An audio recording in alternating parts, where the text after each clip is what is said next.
those of you that don't know me, I'm Rick McCubbin, Chief of Bardstown Police. Nelson County Sheriff Ed Mattingly, Jeff Gregory from KSP Post 4. Very briefly, I want to explain a little bit of what happened yesterday here in Bardstown. One of our officers observed a red pickup truck that turned in front of him in a very reckless manner. At the same time, the driver was hanging out of the window, yelling at the officer. The officer turned to attempt to pull him over, and a short pursuit began. The pursuit lasted about 2 miles. The red truck stopped as the officer was exiting his vehicle, thinking the stop was over, to do a felony stop. The driver of that truck observed the officer exit and threw the truck in reverse, smashed into the Bardstown police car, trapping the officer halfway in the vehicle, halfway out, continued to accelerate and knocked him back. We're not even sure how far, I don't have the exact measurements, but knocked the vehicle back with such an impact. Again, trapping the officer, continued to accelerate. Our officer discharged his weapon several times. At that point, his vehicle was disabled. He could not continue to chase because the suspect at that point pulled away. Just up the road, he encountered a Nelson County Deputy Sheriff. He struck that vehicle in an intentional high rate of speed, with such speed that that vehicle immediately burst into flames. The deputy was able to get out of that vehicle. The vehicle then fled that scene, where he encountered a third law enforcement officer, a second Nelson County Deputy Sheriff. At that point, the deputy was able to get the vehicle stopped, was attempting to get the subject out of that vehicle at gunpoint. A struggle ensued. The subject attempted to disarm the deputy. That deputy discharged his weapon at that time as well. The suspect was obviously called, Nelson County EMS was called. He was transported and then immediately airlifted to University. I will identify the Bardstown police officer, Officer Kyler Wright, and that's Kyler with a K, K-Y-L-E-R, Officer Kyler Wright. He is one of our canine officers. No, the dog was not injured. Yes, the dog was with him. Kyler Wright is 26 years old. He's been a law enforcement officer since 2010. He began his career with the West Liberty Police Department and has been with the Bardstown Police since April of 2012. Sheriff?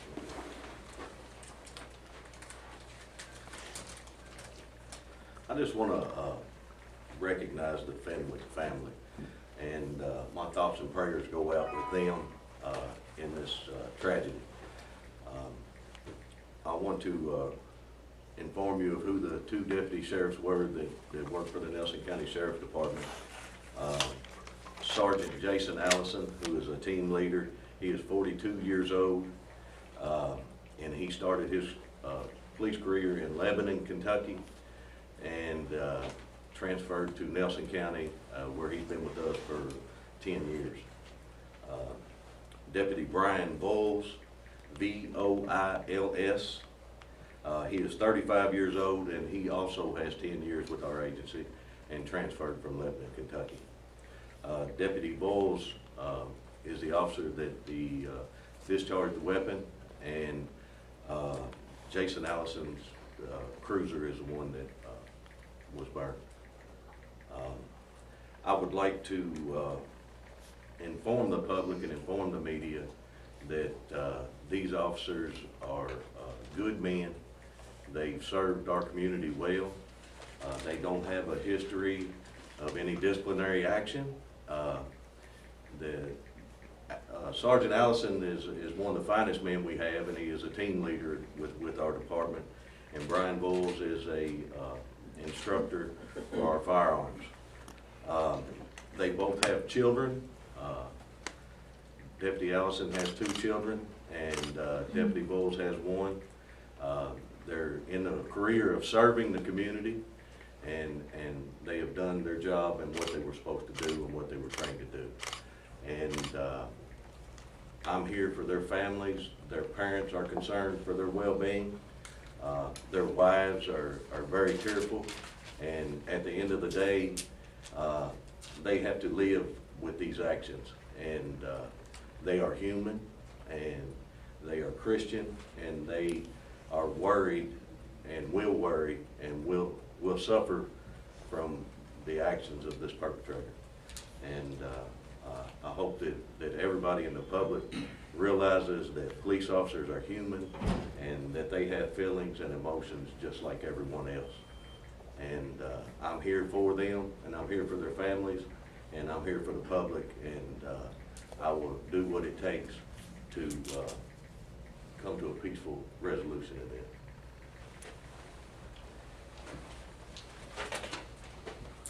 The suspect in this case is named John Kay Fenwick. He's 25 years old, from Bardstown, Kentucky. He's very well known to law enforcement, and at this time he is in serious but stable condition in ICU at University of Louisville Hospital. State police has been called in by both departments to investigate. We plan on doing a thorough and impartial investigation. It may take some time. Lots of times you have forensics and different things that take a while to come back. When we do come to a conclusion on our side of the investigation, it'll then be turned over to the Commonwealth Attorney's Office, and we'll be up to them to adjudicate it however they see fit. But at this time, I'm not going to answer a bunch of questions about the investigation, just because the investigation being open, it's not something that we generally do. So once we get it wrapped up and get to the Commonwealth Attorney's Office and he decides the course of action from there, and it's done, then we'll be glad to discuss any of the particulars of the case. So, yes, ma'am. Can you talk us through from the beginning of the day, starting with him obtaining the car through the way that it ended? Basically what Chief McCudden said earlier, it's my understanding that he broke into the Franklin dealership and obtained keys or however it was that he got access to the vehicle that he had taken, and that's when law enforcement met up with him and everything started. And in terms of that area on the street that we're talking about, Parkway Drive, there's that curve, and we can see sort of the trajectory of the way everything played out. Did he come in on Woodlawn and then it ended over there in front of the bakery where we could see the shell casings? No, started Springfield Road in. Started on? Springfield Road in, going towards Better Woodlawn. than me if you know stuff. Yeah. Okay. Yeah, it started Highway 150, Springfield Road. He turned left there. That road connects to Woodlawn Road. So that connector road is where all three of the events occurred. Okay, and then right there, we're just trying to talk through the video that we have to kind of explain people the layout of it, where we saw that collection of shell casings right there in front of the bakery. Is that? That's the first. That was our officer. That was the first stop. That was the first stop. And So the second one was the burned out vehicle. The third one was the truck and the deputy sheriff's car up towards the Woodlawn Road end of that road. Did he also, the third sheriff's deputy car that was, farthest away from town, did he also ram that car? It looked like it had damage Yes, as well. all three vehicles Okay. destroyed. Can you explain, very well known by law enforcement, does he have a lengthy criminal history? Have you been, were there calls made to come check on a house? When I say very well known by law enforcement, I just mean that they've had interaction with him as far as how many times that he's been arrested or however many calls they've made to his residence or traffic stops. I don't know that number off the top of my head, but it's my understanding that the first policeman that had contact with him was aware of who it was when he made eye contact with him. What was it that he was saying to the officers who was hanging out the window? That's still part of the investigation and something that we're not going to get into today. His mother has contacted us saying that she had just contacted police right before this had happened, maybe a day before, wanting help from police, and they said she needed to wait till Monday. Any comment on that? I'll comment on that too. Take that. Our deputies had received calls. We did an interview with him. She was claiming that he was mentally ill. My deputies interviewed him, stated he was coherent. He was calm. He spoke with them. He didn't have any any aggression about him, and that he was taking his medication, and that he was going to see his psychologist on Monday, and that he felt that his family was picking on him. What day was that? This was in the previous 24 hours. Was every discharge of every weapon intentional? Yes, Okay. How many shots were fired? I'm gonna leave those questions to. That's something else that we're not gonna address right now, just part of an open investigation. Have you placed charges on Mr. Fenwick yet? It's my understanding that he has not been charged yet just because of his medical condition, and there's no imminent, he's not gonna get out anytime soon because of his medical condition, so we didn't have to be in a hurry on that, and it's being reviewed, and he'll be charged accordingly. Did the suspect have a weapon besides the big truck that he was using? First, there's no such thing as an unarmed encounter with a law enforcement officer. I know that's become the hashtag of our country right now. Anytime any of us, whether we bring the weapon, the person brings the weapon, or we both bring the weapon, no such thing as an unarmed encounter. And in this case, the vehicle was his main weapon, which is a weapon. The second event was that he attempted to disarm the deputy, which is within itself against the law. So both of those situations are justified shoot situations. So he did not have a gun on his person, if that's what you're asking, Yes. but there's no such thing as an unarmed encounter with a law enforcement officer, ever. And Sheriff, when you spoke earlier about the families and the deputies and police involved, are you concerned about some sort of backlash from the community, or? Well, we must take notice of previous cases that the media and how the media has handled those situations. Chief McCoven and I are both transparent people. We want the public to be informed and accurately informed.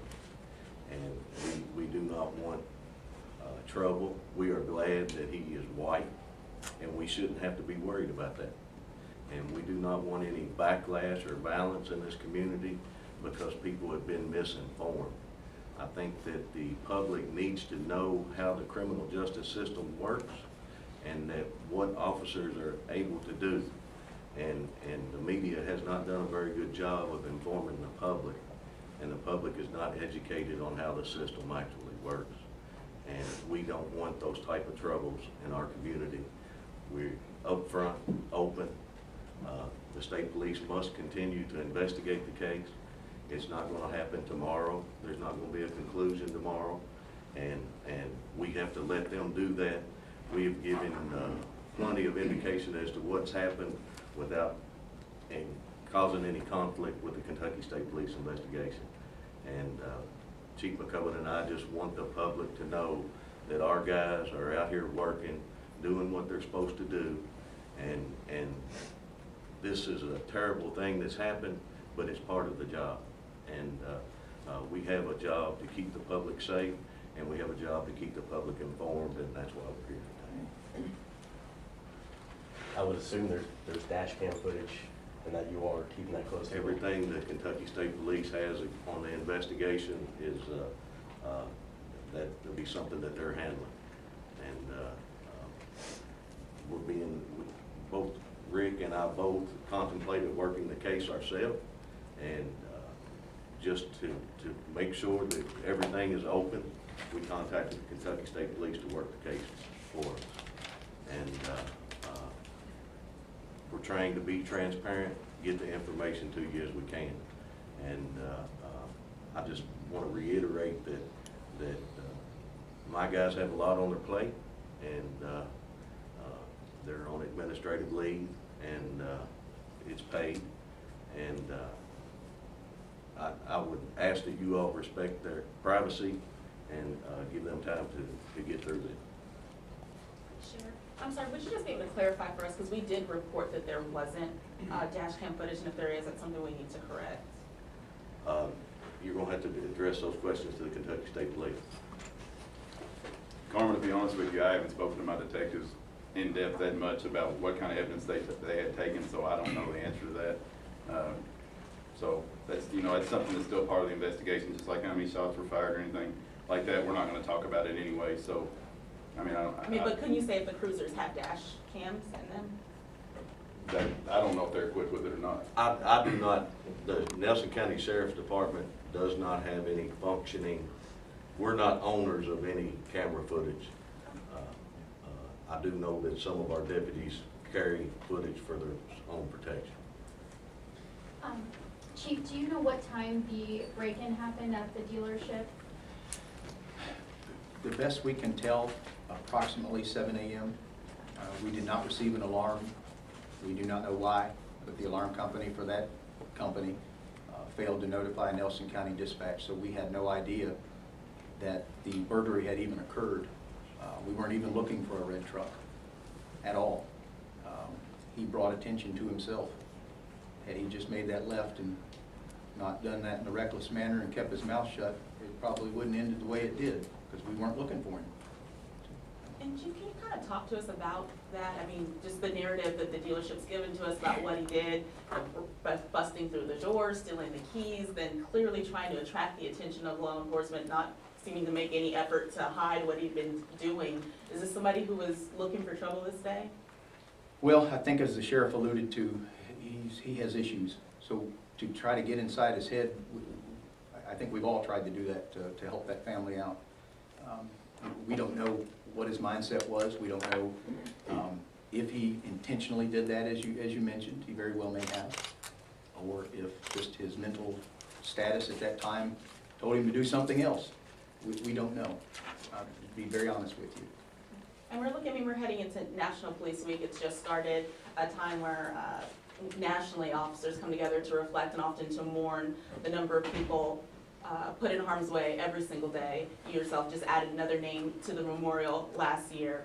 To have an incident like this where 3 officers' lives were clearly in a lot of danger, you know, having a car rammed so hard that it was set on fire, how does this affect your mindset as you head into that week?